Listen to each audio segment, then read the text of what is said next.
Hello, welcome to the AGRA Watch's session, which is called Exploiting the Politics of Need, AGRA and the Gates Foundation. So I'm Ashley Fent, and this is Bill All. We're the two co-chairs of AGRA Watch. AGRA Watch is one of the projects of the Seattle-based Community Alliance for Global Justice. And our objectives as a group are sort of two things. One is to monitor and challenge the Gates Foundation's participation in agricultural development in Africa and their participation in the Alliance for a Green Revolution in Africa, both of which are very problematic for a number of reasons, which hopefully you'll learn more about. And the other part of what we do is to support sustainable agricultural alternatives already in practice in Africa and support movements for food sovereignty both in Africa and in our local community. So our objectives for this session today are first just to complicate the idea of need. What does that mean, and sort of challenge what the Gates Foundation is doing in Africa and what AGRA is doing. And that sort of leads to us exploring the possibilities of creative action in our campaign. So this session is going to be sort of a theatrical, creative process. And it's the first time we've done something like this. And so we really appreciate you all being here to help us work through this. And you know, we'd really like your feedback. So in whatever sheets you're going to get out, you're going to be given by Bill, or already have, at the very back is a sheet for feedback. And we'd love for you to fill that out. And let us know what we could work on or how we could do this better in the future.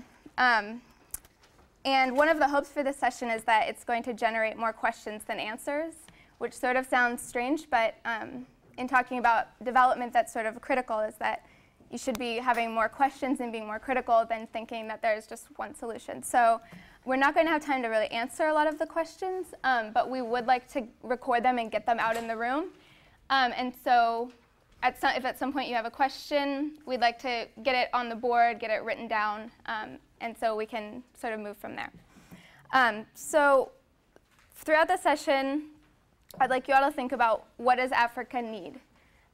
What kind of images come to your mind when you think of need in Africa? So AGRA, the Alliance for a Green Revolution in Africa, and the Gates Foundation both exploit this idea of need in Africa and understand it in a very particular way. In a speech in Iowa at the World Food Summit recently in October, Bill Gates talked about that hunger in Africa is so urgent, it's such an urgent problem that there's really no room for us to debate, and there's no room for those of us who are critical to dissent, to have criticisms and ask, why are you doing it this way instead of this other way? So those should be all collated in little packets for people. Yeah, so just grab one of the sections together. Mm-hmm.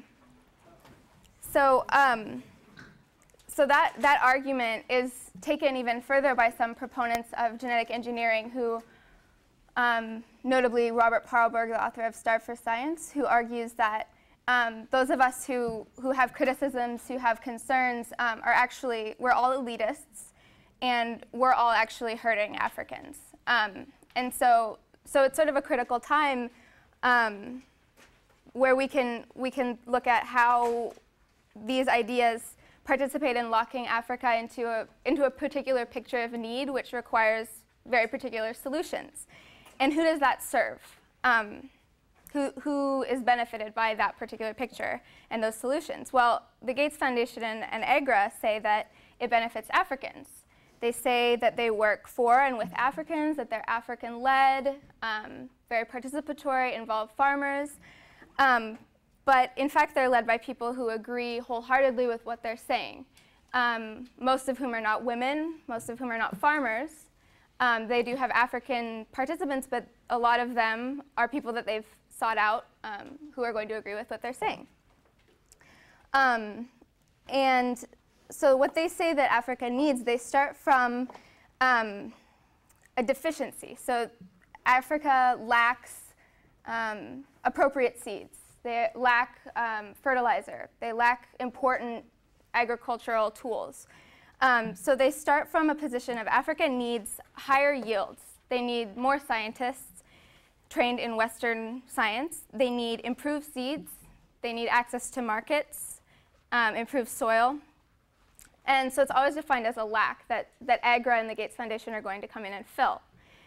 And in order to get those higher yields and that's the higher productivity, which is what they say will solve hunger, there's a need for African governments to open their policies to genetic engineering because there's a lot of barriers right now. And in order for the Gates Foundation and AGRA and other agencies to get their higher yielding seeds in there, they need to have an open continent. So that's another need. And then the ultimate need that leads to is a need for greater access into the global economy. And that's a main argument is that Africa is just not enough involved in the global economy, and we need to, get it more involved so that it'll see benefits, and hunger will go away, and poverty will go away. So what we see happening is that this idea of need, this particular conception of need, benefits corporations and the global north. It doesn't benefit Africans. It doesn't help us because it doesn't help us relate to people and learn from African farmers and learn how the amazing things that they're doing. All it does is encourage us to feel pity, and when we feel that, to just go along wholeheartedly with the solutions that are being proposed by private philanthropy, by corporations. And so basically it just channels money and knowledge and power back to the global north and keeps the cycle of inequality going. So what are some alternative frameworks? What are some other ideas? Well, there are critiques that say that, well, to start out, Africa is actually the problems in Africa are not coming from not being well enough integrated into the global economy. They actually come from centuries of very exploitative and unequal incorporation into the global economy. Africa has an enormous amount of wealth of biodiversity, which is preserved in situ by farmers who are largely women. And it's passed on and it's shared in the community without ever accruing corporate profits, and that's a problem. And that's something that corporations can benefit from if they can use intellectual property rights to access that knowledge and that biodiversity. Africa has a wealth of agricultural, mineral, and human resources for which African nations and peoples have never been compensated fairly.